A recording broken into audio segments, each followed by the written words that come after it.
Hello दोस्तों, स्वागत है आपका हमारे यूट्यूब चैनल याहू बाबा पे। ये हमारा लारावल कोर्स से रिलेटेड 32 ट्यूटोरियल है और इस वीडियो कोर्स में आप सीखने वाले हैं कि कैसे हम एलोकेंट ओआरएम की हेल्प से डाटाबेस के डाटा को अपडेट और डिलीट कर सकते हैं। देखिए, इससे पिछली दो वीडियोस में हमने एक टॉपिक कवर कर रहे हैं जिसका नाम है एलोकेंट ओआरएम, जिसकी हेल्प से हम डाटाबेस से रिलेटेड जितने भी क्रूड ऑपरेशन होते हैं उनको परफॉर्म कर सकते हैं। क्रूड से मेरा मतलब है क्रिएट, रीड, अपडेट और डिलीट। इससे पिछली दो वीडियोस में हमने डाटा को क्रिएट और रीड करना सीखा है और इस वीडियो में हम दो टॉपिक कवर कर रहे हैं, अपडेट और डिलीट। देखिए, जब भी हम एलोकेंट की हेल्प से डाटा को डाटाबेस में अपडेट करना चाहते हैं तो उसके हमारे पास एलोकेंट में दो मेथड्स आते हैं। सबसे पहले मेथड में हम क्या करते हैं, जिस भी डाटाबेस टेबल के अंदर हम डाटा को अपडेट करना चाहते हैं उसके मॉडल की फाइल को हम पहले इंक्लूड करते हैं अपने कंट्रोलर की फाइल में, कुछ इस तरह से, जैसा कि हम अपनी पिछली दो वीडियोस में देख भी चुके हैं। इसके बाद हमारा काम होता है कि हम एक डाटा को फाइंड करेंगे। देखिए, यहां पर मैंने क्या किया, यहां पर मैंने एक वेरिएबल लिया यूजर, जिसके अंदर मैं अपने इस मॉडल को यूज कर रहा हूं जिसका नाम है यूजर, और इसके अंदर मैंने फाइंड मेथड से सेकंड नंबर वाले आईडी को यहां पर फाइंड किया है। इसके बाद ही मैं यहां पर अपने डाटा को अपडेट कर सकता हूं। मान लीजिए इसमें हमारे पास कई कॉलम है, जिस भी कॉलम को आप अपडेट करना चाहते हैं उसके लिए हम कुछ इस तरह से लिखेंगे। मान लीजिए जैसे मैं ईमेल नाम का कोई कॉलम है यूजर टेबल के अंदर, तो उसके लिए पहले मैं उसको इस तरह से लिखूंगा और उसके बाद इक्वल टू लगाकर उसकी वैल्यू असाइन कर दूंगा। अब ये डाटा जो है अपने आप अपडेट नहीं होगा, इसको अपडेट करने के लिए भी मेरे को एक स्पेशल मेथड यूज करना होता है जिसका नाम होता है सेव। सेव मेथड को यूज करने के बाद ही हमारा ये डाटा परमानेंटली डाटाबेस में सेव होगा, मतलब कि अपडेट होगा। तो सेकंड यूजर की जो भी ईमेल आईडी होगी वो हट जाएगी और नई ईमेल आईडी उसमें अपडेट हो जाएगी। अब इसके बाद देखते हैं हम सेकंड मेथड। सेकंड मेथड को बेसिकली कहा जाता है मास अपडेट मेथड। इसकी हेल्प से बेसिकली हम कर क्या सकते हैं, इसमें हम बहुत सारे यूजर्स का डाटा एक साथ अपडेट कर सकते हैं। जैसा कि अब यहाँ मेथड फर्स्ट में देख रहे थे, यहां पर मैंने सिर्फ आईडी 2 को ही अपडेट किया है, मतलब कि एक बार एक ही आईडी अपडेट होगा। मगर मेथड 2 के अंदर हम एक साथ बहुत सारे यूजर्स के डाटा को अपडेट कर सकते हैं। तो इसके लिए हमें करना क्या होता है, सबसे पहले हम मेथड 1 की तरह अपनी मॉडल फाइल को इंक्लूड करेंगे। मान लीजिए हमारे केस में है यूजर। उसके बाद हमें यहां पर जाकर एक मेथड यूज करना होता है अपडेट। तो देखिए, सबसे पहले मैंने यहां पर अपना मॉडल का नाम लिया यूजर, फिर उसमें आईडी मैंने इसको फाइंड किया 2 और यहां पर अपडेट नाम का एक मेथड यूज किया है। ये सेम मेथड हमने क्वेरी बिल्डर वाली वीडियोस में भी यूज किया था, तो ये सेम मेथड वही है। और इसके अंदर जिस जिस कॉलम को मैंने अपडेट करना है उसको मैं इस तरह लिखूंगा और ये कॉलम अपने आप अपडेट हो जाता है। तो यहां पर आप एक चीज देख रहे हैं कि यहां पर कोड कितना लेंथी था और यहां पर ये कोड सिर्फ एक ही लाइन के अंदर हो गया। दोनों ही मेथड्स के अंदर हम एक ही बारी के अंदर बहुत सारे कॉलम्स को भी अपडेट कर सकते हैं, मगर इस सेकंड मेथड के अंदर हमारे को एक फायदा होता है कि हम मास में भी अपडेट कर सकते हैं। अगर मुझे मास में अपडेट करना है, मतलब कि मल्टीपल यूजर्स के डाटा को अपडेट करना है, तो मैं कुछ वेयर कंडीशन का भी यूज कर सकता हूं, कुछ इस तरह से। ये देखिए, यहां पर मैं वेयर लगा के मैंने एक कंडीशन लगाई है, जहां नेम है याहू बाबा, उधर ईमेल आईडी यही अपडेट कर दे। इसी तरह मैं यहां पर कुछ ईमेल आईडी या एज पर भी या सिटी पर किसी पर भी फाइंड करके मल्टीपल डाटा को भी अपडेट कर सकता हूं। तो ये प्रैक्टिकल शुरू करते हैं और देखते हैं कि अपडेट के ये दोनों मेथड्स को हम कैसे यूज कर सकते हैं। तो देखिए, जब भी हम एलोकेंट के साथ कोडिंग करना चाहते हैं तो सबसे पहले हमारा काम क्या होगा, यहां पर हमें एग्जाम सर्वर में से माईसीक्वल को ऑन कर लेना है, मतलब कि इसको स्टार्ट कर लेना है, तभी हम इस डाटाबेस की कोडिंग कर सकते हैं। इसको ऑन करने के बाद मैं दिखाता हूं कि हम जो इस दो वीडियोस में डाटाबेस यूज करते आए हैं उनका नाम है टेस्ट1। ये डाटाबेस में से हमने एक टेबल को यूज किया था पिछली दो वीडियोस में जिसका नाम है यूजर्स। ये देखिए, यहां पर हमारे पास टोटल 12 रिकॉर्ड्स आ रहे हैं। आप कॉलम देख रहे हैं जिनको हमने पिछली वीडियो में ऐड करना सीखा था और रीड करना। इस वीडियो में जो ये डाटा आ रहा है इसी को हम अपडेट करना सीखेंगे। और जो इससे पिछली वीडियो में हमने क्रूड क्रिएट किया था उसको भी देख लेते हैं। यहां पर आप देख सकते हैं, यहां पर ये हमारे पास एक डाटा वही आ रहा है जो हमने डाटाबेस से यहां पे शो किया है। पिछली वीडियो में हम इस डाटा को ऐड किया था इस वाले फॉर्म से। यहाँ पे आप देख सकते हैं कि ऐड न्यू यूजर का ये फॉर्म है। इसको सेव करने के बाद हमारा डाटा सक्सेसफुली डाटाबेस में सेव हो गया था। अब हम क्या करना चाहते हैं इस वीडियो में, हम जो ये एग्जिस्टिंग डाटा आ रहा है इसको अपडेट करना चाहते हैं। तो मैं चाहता हूं जिस भी आईडी के आगे जाकर मैं अपडेट पे क्लिक करूं तो यहां पर एक नया पेज जो ओपन हो गया है इसमें ये डाटा फिल आ जाए, जिसको मैं बाद में अपडेट भी कर सकता हूं। तो आप यहां पे देख रहे हैं कि हमारे को यहां पर आईडी तो मिल रहा है यूजर का और एडिट नाम का हमारे पास यहां पर मेथड भी चल रहा है, मगर इस डाटा को मुझे अपडेट भी करना है और यहां पर पहले शो भी करना है। तो ये सबसे पहले यही काम करते हैं कि इस डाटा को पहले यहां पे शो करते हैं, उसके बाद उसे अपडेट करेंगे। तो इसके लिए देखिए मैं यहाँ पर आ गया अपने वेब एडिटर में और यहाँ पर मैंने वही प्रोजेक्ट ओपन कर लिया जिसका नाम मैंने रखा है प्रोजेक्ट एलुकेंट। अब ये हमारी कंट्रोलर की फाइल ओपन है। यहाँ पे आप देख सकते हैं कि पिछली 2 वीडियोस में हमने देखा डाटा को हम रीड कैसे करते हैं। इसके बाद हमने देखा कि डाटा को ऐड कैसे करते हैं। यहाँ पर मैंने पिछली वीडियो में आपको स्टोर करने के 2 मेथड्स दिखाए थे, वो भी यहाँ पर लिखे हुए हैं। अब इस वीडियो में हमने डाटा को यहाँ पर एडिट में शो करना है, एडिट वाले पेज में। तो उसके लिए मैंने ऑलरेडी एक ब्लेड फाइल बना रखी है जिसका नाम है अपडेट यूजर। ये आप देख सकते हैं। अभी यहाँ पर कोई भी डाटा यहाँ पर शो नहीं हो रहा है और आप यहाँ पर भी देख सकते हैं कि इसका फॉर्म का एक्शन भी खाली है। तो ये सभी काम हमें इस वीडियो में करने हैं। तो सबसे पहले मैं क्या करता हूँ, अपनी कंट्रोलर फाइल के अंदर जाता हूँ और यहाँ पर एक पेज है जिसका नाम आप देख रहे हैं एडिट है, जिसमें हम अपना पेज को शो करेंगे। जो एडिट का फॉर्म होगा उसको शो करने वाले हैं। अभी मैंने सिंपल व्यू पेज ओपन किया हुआ है। अब मेरे को यहाँ से यूजर का डाटा फैच करके डाटाबेस में से उस फॉर्म में शो करना है। वो इसी वाले मेथड के अंदर मैं करने वाला हूँ। तो उसके लिए सबसे पहले मैं क्या करता हूँ, देखिए जोन सा भी मुझे यूजर का आईडी मिल रहा है उसका ही डाटा मैं यहाँ पे फैच करने वाला हूँ। तो यूजर का आईडी बेसिकली मुझे मिलेगा इस यूजर में। तो यहाँ पर मैं क्या करता हूँ, सबसे पहले यहाँ पर मैं एक वेरिएबल ले लेता हूँ यूजर्स नाम से और इसके अंदर अपने मॉडल का नाम यूज करूंगा। तो देखिए हमारे मॉडल का नाम है यूजर, तो इसी को मैं यहाँ पे लिख लेता हूँ और यहाँ पे यूज करूंगा फाइंड मेथड। और इस मेथड के अंदर आकर मैं अपना आईडी जो यूजर ने सेंड किया, जिस बटन पे क्लिक किया, उसका आईडी मैं यहाँ से शो करने वाला हूँ। मैंने ये भी आपको दिखाया था यूआरएल बार में हमारे पास आईडी तो आ रहा है। वो आईडी को गेट करने के लिए हम इस वेरिएबल का यूज करेंगे। तो देखिए इसको हम कैसे लिखेंगे, यहाँ पर हम लिखेंगे यूजर, फिर उसके बाद आईडी। ये देखिए यहाँ पर मैं आपको एक चीज बताना चाहता हूँ। जो ये आईडी है बेसिकली ये डाटाबेस में कॉलम का नाम है। अगर आपके कॉलम का नाम डिफरेंट है तो उसी का नाम आपको यहाँ पे लिखना है। ये होना चाहिए प्राइमरी की। एक चीज और भी बताना चाहता हूँ, जब हमने इस एलुकेंट की सीरीज को शुरू किया था तब स्टार्टिंग में मैंने क्या किया था, यहाँ पर PHP आर्टिसन की कमांड से 2 पेज क्रिएट किए थे, एक कंट्रोलर का और एक मॉडल का। जब कंट्रोलर और मॉडल की फाइल इकट्ठे बनती है तो यहाँ पर कुछ इस तरह से आ जाता है। पहले आता है मॉडल का नाम और फिर उसके आगे यहाँ पर बन जाता है उसका वेरिएबल। मगर अगर आप कंट्रोलर की फाइल और मॉडल की फाइल अलग अलग बनाएंगे तो यहाँ कुछ इस तरह से नहीं लिखा होता। यहाँ पे डाटा टाइप होती है स्ट्रिंग और उसका वेरिएबल होता है आईडी। आप इस तरह भी काम कर सकते हैं। नॉर्मली लोग ऐसे ही काम करते हैं, मगर आप नए तरीके से काम करना चाहते हैं तो उससे भी कर सकते हैं। जब हम पुराने वाले तरीके को यूज करेंगे तो हम यहाँ पर सिर्फ इस वेरिएबल का नाम लिख देंगे $ID का, कुछ इस तरह से। और नए तरीके में क्या है, जैसे कि आप यहाँ पे भी देख रहे हैं नीचे, यहाँ पर जैसे यूजर के साथ यूजर लिखा हुआ है, इसको आप यहाँ पे अगर ऐसे प्लेस कर दें तो यहाँ पर हम कुछ इस तरह से भी यूज कर सकते हैं। मैं आपको करके दिखाता हूँ। और यहाँ पे लिख दिया आईडी। ये आईडी जो है ये कोई वेरिएबल नहीं है, ये कॉलम का नेम है। तो ये दोनों ही तरीके बेस्ट हैं। आप जोन सा मर्जी यूज करना चाहें कर सकते हैं। तो यहाँ पर मैंने क्या किया, यूजर का आईडी ले लिया, उसको फाइंड कर लिया। जो भी यूजर ने जिस बटन पे क्लिक किया ये आईडी हमारे को मिल जाएगा, उसका सारा डाटा मिल जाएगा। अब ये डाटा सारा फैच तो हो गया है।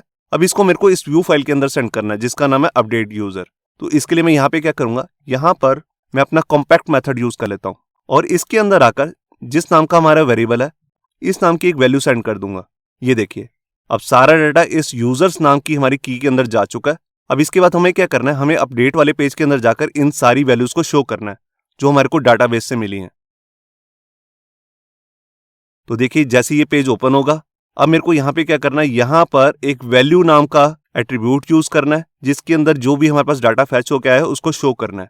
तो यहाँ पर मैं 2 बार कर्ली ब्रेसेस ले लेता हूँ और इसके अंदर हमारा पहला वेरिएबल आएगा जिसका नाम है यूजर।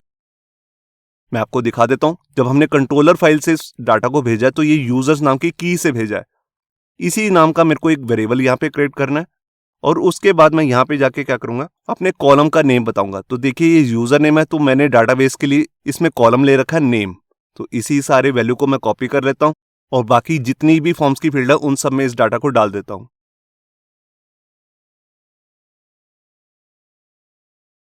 ये देखिए यहाँ पर हमारे पास 4 फील्ड्स थी, नेम, ईमेल, एज और सिटी। सभी को मैंने यहाँ पर फिगर कर दिया है। अभी मैं फाइल को रिफ्रेश करके दिखाता हूँ आपको ब्राउजर में। ये सारा डाटा अब लोड आएगा फॉर्म के अंदर। तो देखिए मैं यहाँ पर आया, मैंने फाइल को रिफ्रेश किया।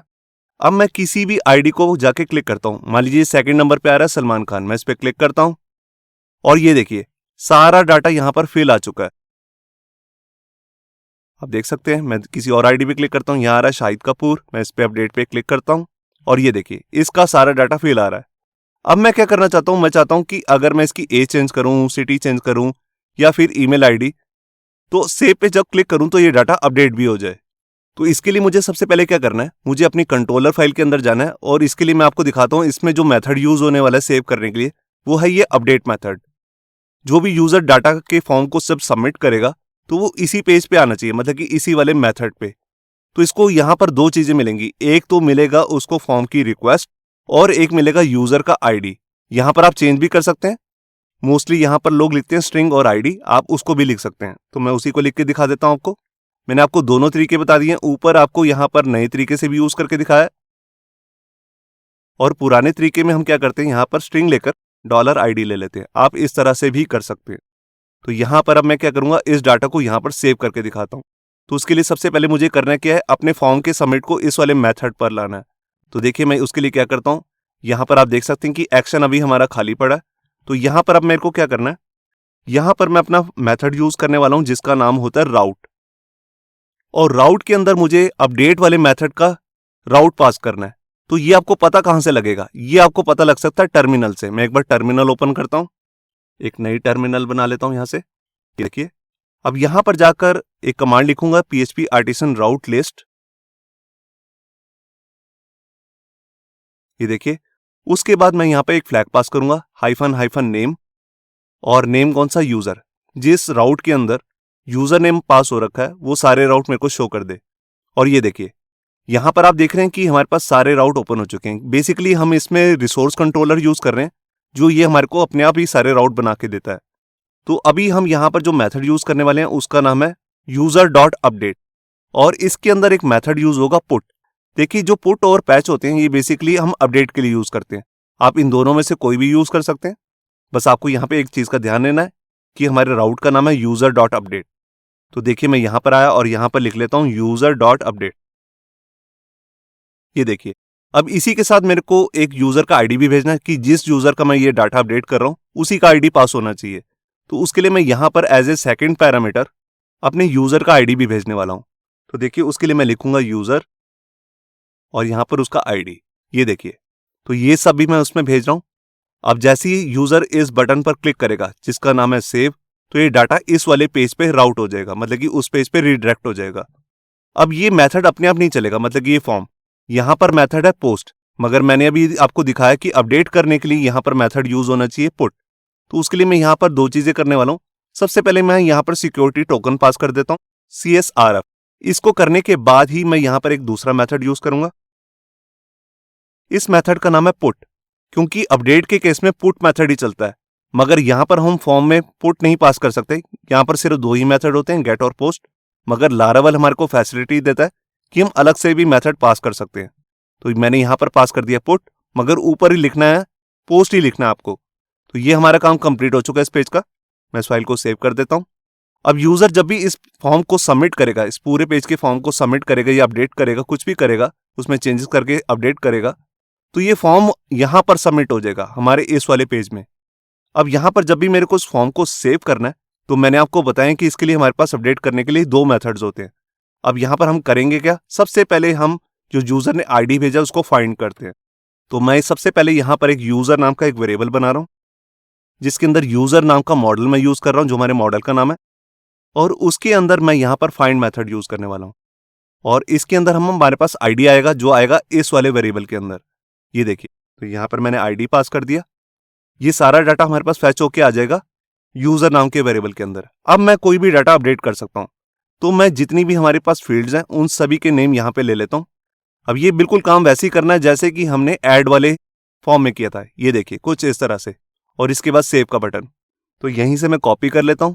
मैं आपको एक बार डिटेल में समझाऊंगा भी सारा कुछ। ये देखिए इसको मैं अनकमेंट कर लेता हूं। ये देखिए तो यहां पर आप देख रहे हैं कि मैंने यहां पर जितने भी हमारे डाटाबेस कॉलम के नेम थे उन सब के नेम लिख लिए हैं, और उसी के आगे जो हमारे पास रिक्वेस्ट से डाटा है, रिक्वेस्ट से डाटा कौन सा आता है, जो हमारे पास फॉर्म से डाटा आता है, हम ये सब पिछली वीडियोस में देख चुके हैं। और उसमें मैंने जो भी नेम ले रखे थे इनपुट के, वो मैंने यहाँ पे पास कर दिए। मैं एक बार आपको दिखा भी देता हूँ कि इनपुट के नेम मैंने यहाँ पे पास किए हैं, आप देख सकते हैं। ये देखिए user email, user age, user city, इसी को मैं यहाँ पर यूज कर रहा हूँ। और जैसे ये डाटा हम सेव कर देंगे, उसके बाद ये सेव नाम का मेथड भी यूज करना है। अब ये डाटा जैसे ही अपडेट हो जाए, मैं चाहता हूं कि ये पेज जो फॉर्म का पेज अपडेट का, ये रीडायरेक्ट होके होम पेज पे चला जाए। जैसा कि हमने पिछली वीडियो में भी देखा था। तो उसी कोड को हम कॉपी कर लेते हैं ऊपर से।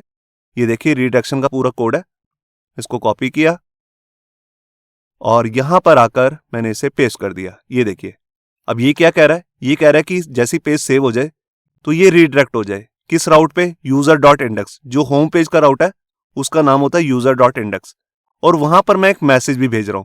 एक स्टेटस नाम की पे ये मैसेज है। अब यहां पर मैं मैसेज थोड़ा सा चेंज कर लेता हूं, यहां पर लिख देता हूं यूजर डाटा अपडेटेड। ये देखिए मैसेज मैंने चेंज कर दिया, यूजर डाटा अपडेटेड सक्सेसफुली। तो अपडेट के केस में ये मैसेज आएगा, ऐड के केस में अलग मैसेज आता है। तो यहां पर मैं फाइल को सेव करता हूं और यहां पर आकर पेज को रिफ्रेश करता हूं। यहां पे एक वेरिएबल का एरर आ रहा है, अनडिफाइंड वेरिएबल यूजर लिखा हुआ है, आप यहां पे देख सकते हैं। यहां पर ये एरर आ रहा है, यहां पर बेसिकली लिखना था यूजर्स, आप देख सकते हैं यहां यूजर्स लिखा हुआ, मगर यहां पर मैंने सिंगल यूजर लिख दिया। तो इसके लिए मैं दोबारा से अपने फॉर्म पेज में जाता हूं और यहां पर जहां मैंने फॉर्म के अंदर एक्शन पास किया है यहां पे लिख देता हूं यूजर्स, क्योंकि नीचे जो वेरिएबल का नाम है वो यूजर्स ही है। तो यही नेम पास करना है। फाइल को सेव किया, यहां है, फाइल को रिफ्रेश, और ये देखिए अब मैं क्या करता हूं, इस डाटा को सेव करता हूं। आप देखिए यहां पर एज आ रही है 17 और सिटी आ रहा है दिल्ली, इन दोनों को मैं चेंज कर लेता हूं। ये देखिए 20 और गोवा कर दिया, सेव किया, और देखिए हमारा पेज रिडायरेक्ट होकर होम पेज पे आ गया। और यहां पर आप देख सकते हैं शाहिद कपूर का ईमेल आईडी के बाद जो एज आ रही है वो है 20 और ये होगी सिटी दिल्ली से गोवा। मैं किसी का और अपडेट करके दिखाता हूं। ये देखिए सलमान खान आ रहा है, यहां पर अपडेट करता हूं। यहां पर ईमेल आईडी आ रही है salman@gmail.com, यहां पर चेंज कर लेता हूं। यहां पर सरनेम ऐड कर देता हूं खान और इसको अपडेट करता हूं। ये देखिए जैसे ही मैं यहां पर आया, देखिए आप ऊपर डाटा भी डिस्प्ले हो रहा है। ये डाटा डिस्प्ले कैसे करना है ये सब हम पिछली वीडियोस में देख चुके हैं। तो ये हमारा डाटा सक्सेसफुली अपडेट होने लग गया। अब अपडेट करने का मैं आपको सेकंड मेथड बताता हूं। ये सिंपल मेथड था, इसमें हम सबसे पहले डाटा को फाइंड करते हैं आईडी से, उसके बाद सारे कॉलम्स की मैंने जैसे वैल्यू सेट कर दी है और यहां पर सेव किया है। ये सेव मेथड को यूज करना जरूरी है, तभी ये मेथड सेव करेगा डाटाबेस में। और यहां पर एक चीज और भी बताना चाहता हूं, ये सारे कॉलम्स के नेम लिखने जरूरी नहीं है। जिस भी कॉलम को आप अपडेट करना चाहते हैं उसी को दिखाइए, बाकी सबको रिमूव भी कर सकते हैं। तो अभी ये सारे कोड को मैं कमेंट कर देता हूं और यहां पर मैं आपको अब नया मेथड यूज करके दिखाता हूं जिसको हम कहते हैं मास अपडेट। तो उसके लिए मैं दोबारा से एक वेरिएबल बना लेता हूं जिसका नाम है यूजर, और इसमें यूजर नाम का मैं मॉडल क्लास यूज कर रहा हूं क्योंकि उसी डाटाबेस में मुझे चेंज करना है। और यहां पर यूज करता हूं वेयर। अब वेयर के अंदर आप कोई भी कंडीशन चेक कर सकते हैं। तो यहां पर अभी मैं आईडी को यूज करके दिखाता हूं। ये देखिए अब ये आईडी हमारे को कहां से मिलेगी, ये यूजर जब भी फॉर्म को सबमिट करेगा तो हमारे पास यहां पे आएगी और ये हमारे को यहां से मिल जाएगी। इस आईडी को मैं मैच कर रहा हूं आईडी वाले कॉलम से। अगर ये कॉलम मैच हो जाता है तब मुझे क्या करना है, यहां पर एक चीज डिलीट हो चुकी है, यहां पर लिखना था यूजर जो हमारे मॉडल का नाम है, तभी ये वेयर कंडीशन चलेगी। इसके बाद मैं यहां पर अपडेट नाम का मेथड यूज करने वाला हूं। और अपडेट जब भी हम करते हैं तो उसको एरे की फॉर्म में करते हैं। तो देखिए ये मैंने एरे बना लिया और यहां पर आकर मैं सभी कॉलम्स के नेम ले लेता हूं और यहां पर उसके फॉर्म की रिक्वेस्ट भी। ये काम हम पिछली वीडियो में भी कर चुके हैं, तो वहीं से कॉपी कर लेते हैं ताकि हमारा काम भी जल्दी हो जाए। ये देखिए ये सारा मैं डाटा यहां से कॉपी कर रहा हूं और यहां पर आकर मैंने इसे पेस्ट कर दिया। ये देखिए ये हो गए हमारे डाटाबेस कॉलम के नेम और ये हमारे पास रिक्वेस्ट से डाटा आ रहा है, यूजर नेम का, user email, user age, user city. अब इसमें हमें कुछ ज्यादा नहीं करना होता, बस डाटा को सेव कर देना है और यहां पर सेमीकोलन। ये देखिए अब जैसे ये डाटा सक्सेसफुली अपडेट हो जाएगा तो ये हमारा पेज रिडायरेक्ट हो जाएगा होम पेज पे। तो यहां पर मैंने फाइल को सेव किया और मैं यहां के रिफ्रेश करता हूं। अब मैं किसी डाटा को अपडेट करके दिखाता हूं। देखिए अभी मैंने ये ईमेल आईडी चेंज की थी, इसको मैं दोबारा से चेंज कर देता हूं। मैंने यहां खान लिखा था, इसको मैं हटा देता हूं और यहां पर एज भी चेंज कर देता हूं 15। ये देखिए फाइल को मैंने सेव किया। ये देखिए यहां पर ईमेल आईडी भी चेंज हो चुकी है और यहां पर हमारे पास एज भी चेंज हो चुकी है। तो यहां पर आपको समझ में आया कि हम डाटा को कैसे अपडेट करते हैं। अभी अपडेट डाटा के अंदर जब मैं फॉर्म को यूज कर रहा हूं तो यहां पर मैंने कोई वैलिडेशंस नहीं लगाई हैं। तो अगर आप वैलिडेशंस लगाना चाहते हैं तो उसके लिए क्या करेंगे, देखिए कोड बिल्कुल वैसे ही करना है जैसे कि हम अपनी वैलिडेशंस नाम की वीडियो में देख चुके हैं। मैं एक बार आपको यहां पे करके भी दिखा देता हूं। देखिए जो भी हमारे पास फॉर्म की रिक्वेस्ट आ रही है वो आ रही है रिक्वेस्ट नाम के वेरिएबल के अंदर। तो इसी को हम वैलिडेट करेंगे। तो आपको फॉर्म को अपडेट करने से पहले ही उसको वैलिडेट करना होता है। तो यहां पर मैं क्या करता हूं, देखिए रिक्वेस्ट वेरिएबल को यूज करूंगा और यहाँ पर हमारे पास वैलिडेशन नाम का मेथड आता है। ये देखिए, इसके अंदर हम एरे बनाकर सारे डाटा को वैलिडेट करते हैं। अब देखिए हमारी सारी जो कीज हैं उनका नाम आपको यहाँ से पता लग रहा है। जो हमारे इनपुट फील्ड के नेम है, यूजर नेम, ईमेल और एज, इनको ले लेता हूं पहले मैं और इसको वैलिडेट कर लेता हूं। ये देखिए, यहां पर मैंने अपनी फॉर्म की सारी फील्ड के नेम लिख लिए हैं और यहां पे लिखा है कि ये फील्ड सारी रिक्वायर्ड है। ये रिक्वायर्ड क्या होता है, ये सब हम अपनी वैलिडेशन वाली वीडियोस में देख चुके हैं। मतलब कि ये फील्ड्स के नेम डालने जरूरी हैं, इनकी वैल्यूज। अब मैं इसमें कुछ एक्स्ट्रा वैलिडेशन भी लगा लेता हूं। देखिए जो नेम है, मैं चाहता हूं कि यूजर सिर्फ उसमें अल्फाबेटिक नंबर ही डाले, न्यूमेरिक नहीं। तो उसके लिए मैं यहां पर लिख लेता हूं अल्फा। बिल्कुल इसी तरह से ईमेल के केस में रिक्वायर्ड के साथ मैं लगा लेता हूं ईमेल। मैं चाहता हूं यूजर सिर्फ इसमें ईमेल ही डाल पाए और कुछ नहीं, वैलिड ईमेल। एज के केस में मैं यहां डाल देता हूं न्यूमेरिक, क्योंकि एज न्यूमेरिक ही होनी चाहिए। और इसी तरह सिटी के केस में मैं यहां पर डाल देता हूं अल्फा, क्योंकि जो सिटी का नेम है वो अल्फाबेटिक ही होना चाहिए, वहां कोई न्यूमेरिक नहीं आना चाहिए, 102 ऐसा कुछ नहीं आना चाहिए। सिर्फ इसलिए मैंने यहां पर ये वैलिडेशंस भी लगा लिए हैं। तो ये आपको अपडेट से पहले ही लगाना है। और बिल्कुल ऐसा वैलिडेशन का जो फॉर्म है, मैं अपने ऐड वाले मेथड के अंदर भी डाल सकता हूं, तो वहां पर भी मैं डाल लेता हूं। ये देखिए, जहां मैंने एक क्रिएट किया था, इससे पहले मैं इसको यहां पर वैलिडेट कर लेता हूं। ये देखिए, रिक्वेस्ट नाम से हमारे पास यहाँ पे फॉर्म में डाटा आ रहा है, इसी को मैं यहाँ पर पहले वैलिडेट कर रहा हूँ और फिर यूजर के डाटा को मैं डाटाबेस में सेव करवा रहा हूँ। बिल्कुल यही काम मैंने यहाँ पर अपडेट के केस में भी किया है। पहले मैं यूजर की सारी वैल्यूज को वैलिडेट करूंगा और उसके बाद इस सारे डाटा को अपडेट कर दूंगा डाटाबेस के अंदर। तो यहाँ पर मैंने फाइल को सेव किया, मैं यहाँ पर आया और मैं बैक में जाता हूँ। मैं किसी यूजर के डाटा को ओपन करता हूँ। देखिए जैसे ये है बचन, तो यहाँ पर मैं अपडेट पे क्लिक करता हूँ और यहाँ पर मैं कुछ अल्फाबेट डालने की कोशिश करता हूँ। ये देखिए, अब मैं अगर इसे सेव करने की कोशिश करूंगा तो ये सेव होगा नहीं, पेज रिफ्रेश हो जाएगा। ये देखिए, दोबारा से बचन लिखा आ गया, मतलब कि ये डाटा अपडेट नहीं हो रहा। इसमें सिर्फ वही डाटा अपडेट होगा जो वैलिडेट होगा। जैसे एज के केस में एज ही होना चाहिए, नंबर नहीं होने चाहिए। तो जैसे मैं यहाँ कर लेता हूँ 33 और गोवा के केस में यहाँ कर देता हूँ दिल्ली। ये देखिए, मैंने सिर्फ 2 ही फील्ड्स को अपडेट किया है। मैं अपडेट करता हूँ, ये फील्ड्स तो अपडेट नहीं हो रही हैं, कुछ एरर आ रहा है मेरे ख्याल से, मगर एरर अभी हमने शो नहीं किया है तो इसलिए शो भी नहीं हो रहा है। एरर शो कैसे करते हैं ये हम वैलिडेशन नाम की वीडियोस में देख चुके हैं। एक बार जाके हम अपने कोड को भी चेक कर लेते हैं। ये देखिए, मैंने यहाँ पर वैलिडेट किया अपना सारा डाटा। अल्फा है, ईमेल है, रिक्वायर्ड है, यहाँ पर न्यूमेरिक है।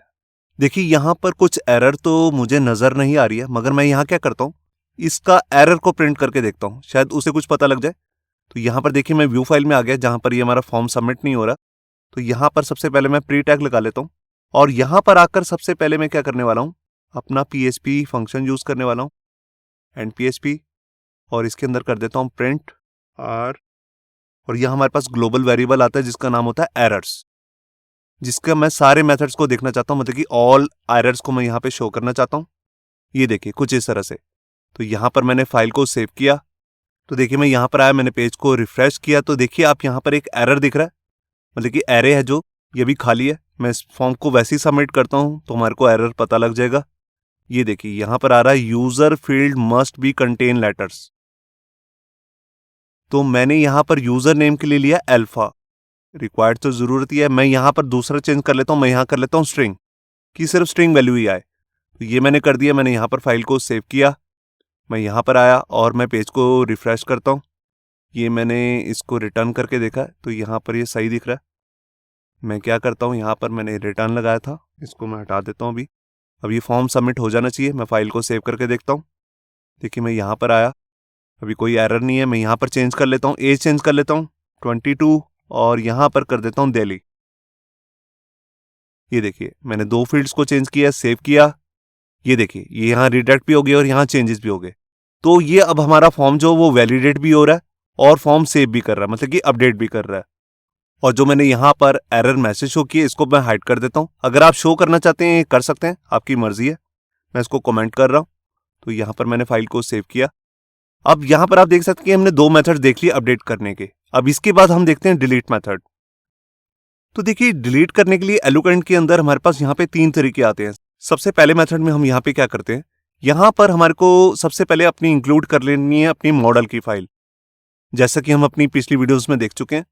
इसके बाद मैं सबसे पहले अपने डाटा को फाइंड करूंगा। ये देखिए सबसे पहले मैंने यहाँ पर अपने मॉडल का नाम लिया और उसमें फाइंड किया ID2। इसके बाद मैं यहाँ पर डिलीट मेथड को यूज करूंगा। ये देखिए, जब ये यूजर फाइंड हो जाएगा तो मुझे इसे डिलीट करना है, तो इससे डाटा जो है हमारा परमानेंटली डिलीट हो जाएगा।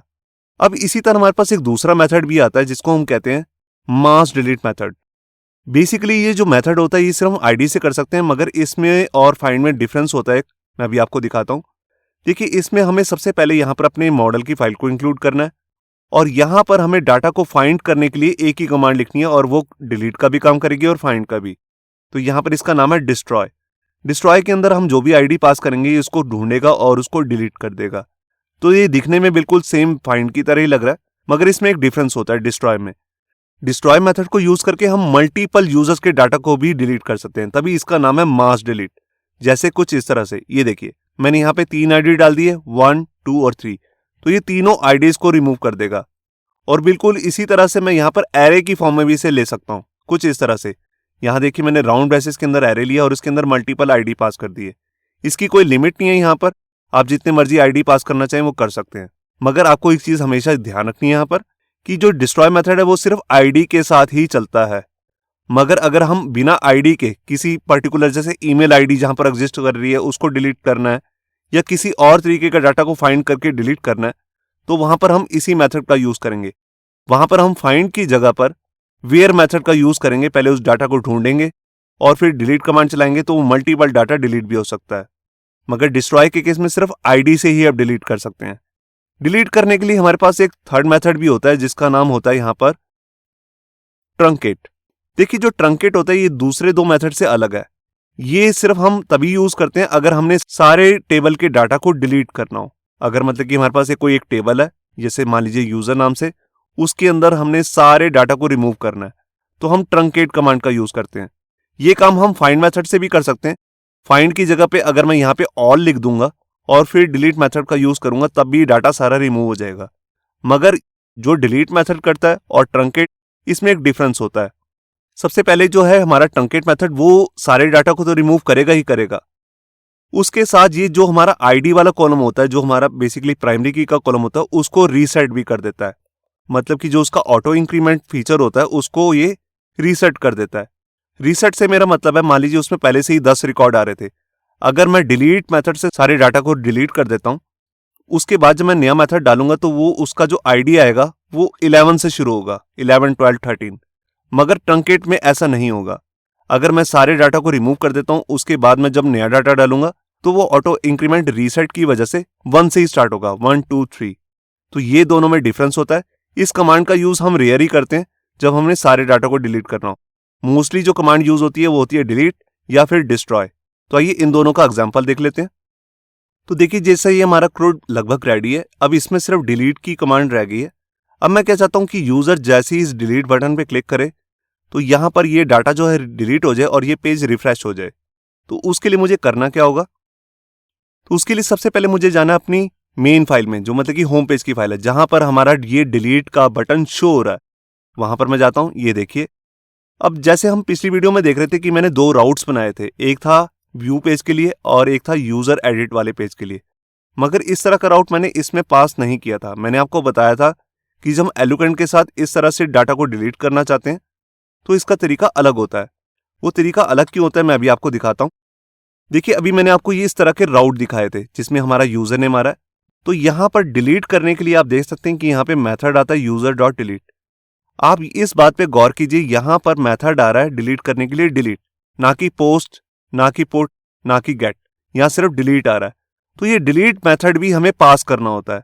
तो इस तरह का जो डिलीट मेथड होता है, ये इस तरह हम एंकर के अंदर उसे पास नहीं कर सकते। तो उसको पास करने के लिए हमें इसे फॉर्म के अंदर डालना पड़ेगा। वो कैसे डालना है मैं भी आपको दिखाता हूं।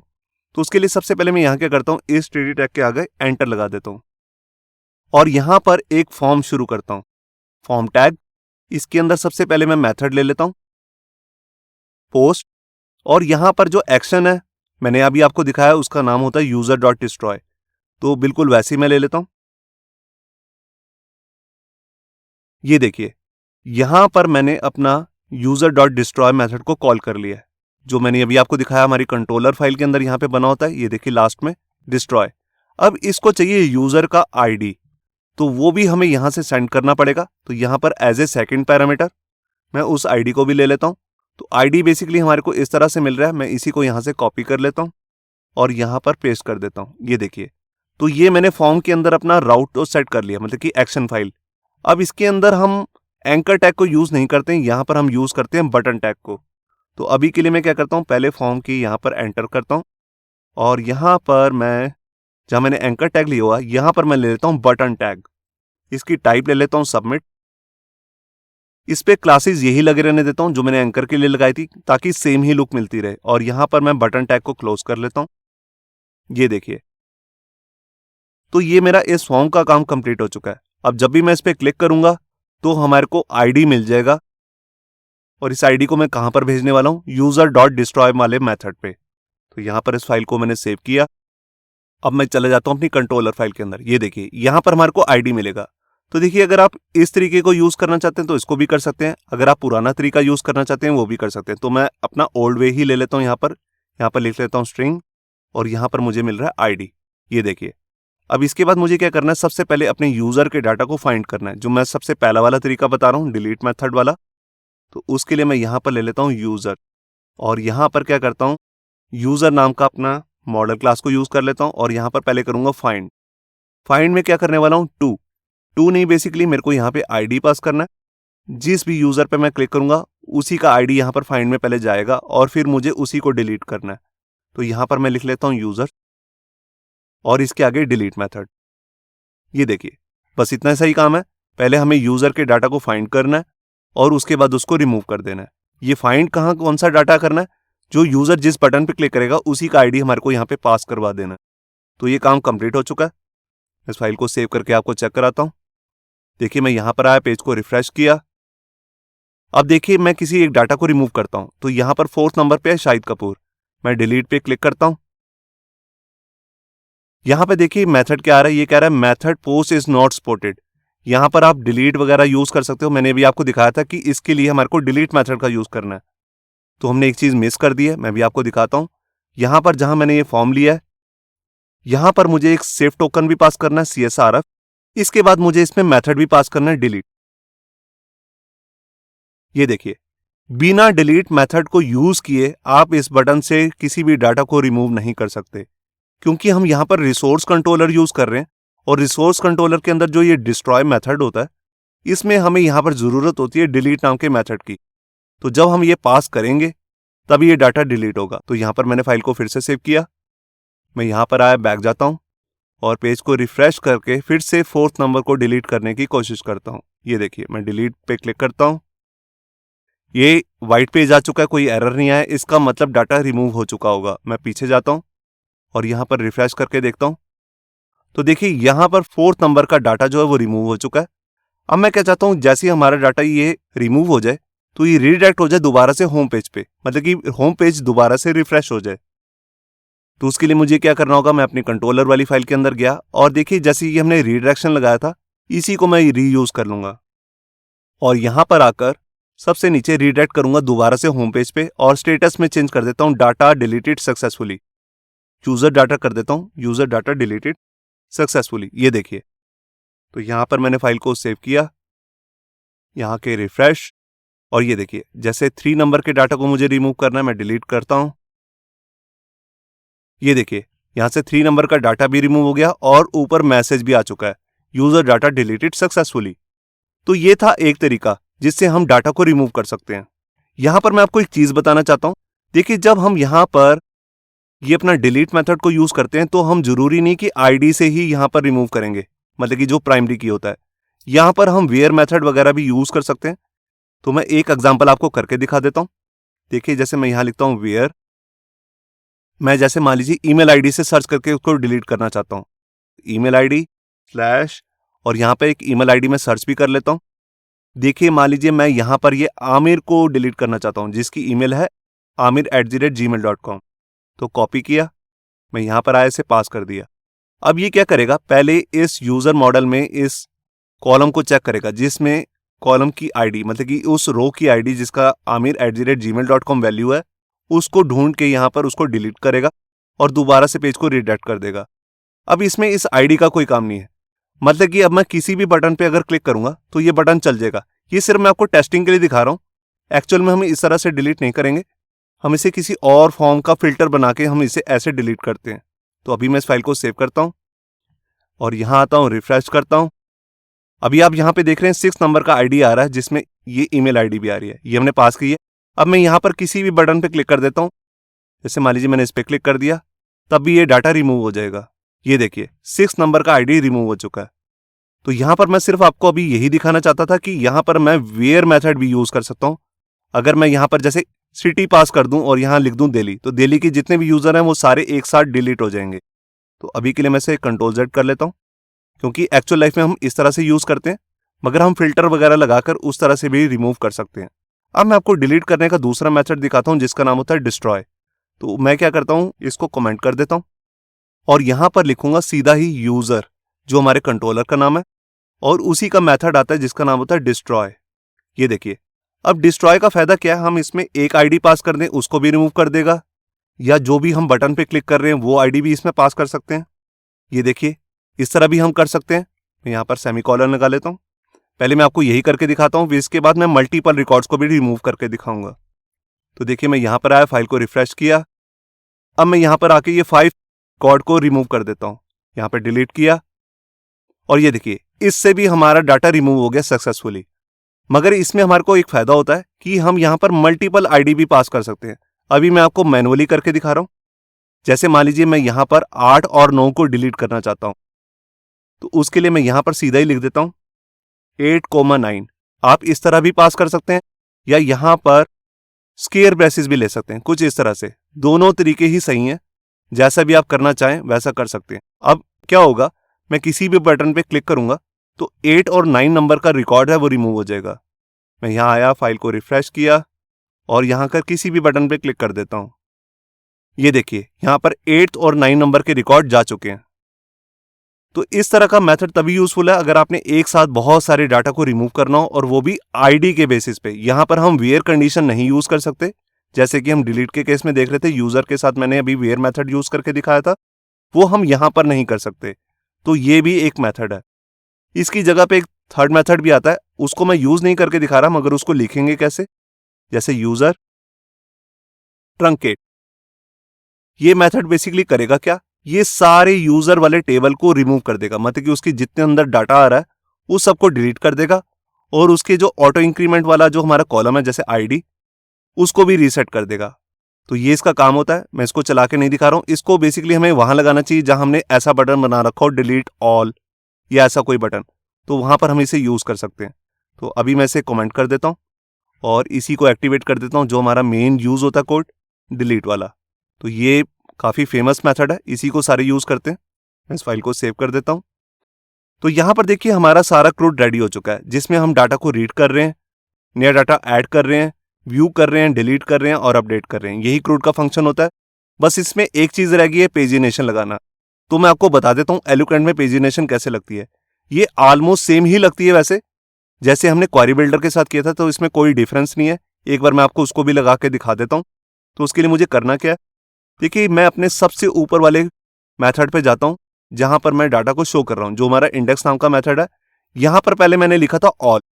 ऑल क्या कर रहा था, सारा डाटा एक साथ ही ला रहा था, मगर मैं इस डाटा को पार्ट्स में लेकर आना चाहता हूं, जैसे कि 4 का पार्ट्स या 2 का पार्ट्स, ऐसा कुछ। या वैसे मोस्टली हम क्या करते हैं, एक बारी में 10 रिकॉर्ड्स ही दिखाते हैं। तो उसके लिए मैं यहां पर अपना पेजिनेशन का मेथड यूज कर लेता हूं, सिंपल पेजिनेट। जब हमने पेजिनेशन की थी तो मैंने इस मेथड के बारे में आपको बताया था, और ये भी बताया था कि पेजिनेशन से रिलेटेड लारावल के अंदर 3 तरह के मेथड होते हैं। एक पेजिनेशन होता है, सिंपल पेजिनेशन, कर्सर पेजिनेशन। तो यहां पर मैं सिंपल पेजिनेशन ही कर रहा हूं, और मैं एक बारी में कितने रिकॉर्ड दिखाना चाहता हूं। तो जैसे मैं लिख लेता हूं 4, तो बाकी के 4 नेक्स्ट पेज में आएंगे। तो यहां पर मैंने इस फाइल को सेव कर लिया। अब इतना करने से ही हमारी पेजिनेशन शो नहीं होगी, इसके लिए मुझे पेजिनेशन का कोड भी लगाना पड़ेगा अपने होम पेज के अंदर। तो देखिए मैं यहां पर गया, और यहां पर जहां हमारे टेबल का एंड हो रहा है, यहां पर एक डिव ले लेता हूं, जिसमें मैं क्लास लगा देता हूं empty5 या 4। empty का मतलब होता है मार्जिन टॉप 4। ये बूटस्ट्रैप की क्लास है। यहां बेसिकली मुझे बीच में हाइफन भी पास करना है। इसके अंदर आकर मैं अपना पेजिनेशन का जो लिंक्स दिखाना चाहता हूं वो यहां पे शो करूंगा। तो उसके लिए मैं करली ब्रेसेस ले लेता हूं और यहां पर लिखता हूं यूजर्स। यूजर्स नहीं लिखूंगा, बेसिकली मैं यहाँ पर वेरिएबल यूज कर रहा हूँ यूजर, तो इसी को मुझे यूज करना है यहाँ पर। और यहाँ पर लिख लेता हूँ लिंक्स। ये लिंक्स नाम का मेथड होता है जो पेजिनेशन के साथ हम यूज करते हैं। ये सब हम अपनी पिछली वीडियोस में देख चुके हैं पेजिनेशन वाली में। तो यहाँ पर मैंने फाइल को सेव किया और मैं यहाँ के पेज को रिफ्रेश करता हूँ। यहाँ पे एक एरर आ चुकी है, कह रहा है कॉल टू अनडिफाइंड मेथड। ये कोई मेथड ही नहीं है, इसको पता नहीं है कौन सा मेथड है। यहाँ पे आप देख सकते हैं इसका ये एरर दिखा रहा है। एक बार हम चेक कर लेते हैं। ऐसा एरर बेसिकली तभी आता है जब हमारे ये वेरिएबल का नेम गलत हो। एक बार हम चेक कर लेते हैं कि हमारा लूप तो ऊपर था। एक सेकेंड, मैं यहाँ पर चेक करता हूँ कि हमने कॉम्पैक्ट से भेजा क्या है। हमने यहाँ पर यूजर्स भेजा है, वेरिएबल का नाम है यूजर्स, मगर मैंने यहाँ पर लिख लिया यूजर। तो यहाँ पर एस लगाना था क्योंकि हमारा लूप ऊपर ही खत्म हो गया और ये यूजर्स नाम का वेरिएबल जो है यूजर के अंदर हर वैल्यू भेज रहा था, मगर ये लूप से बाहर हम प्रिंट करा रहे हैं। तो यहाँ पर हम यूजर्स नाम का ये वेरिएबल यूज करेंगे।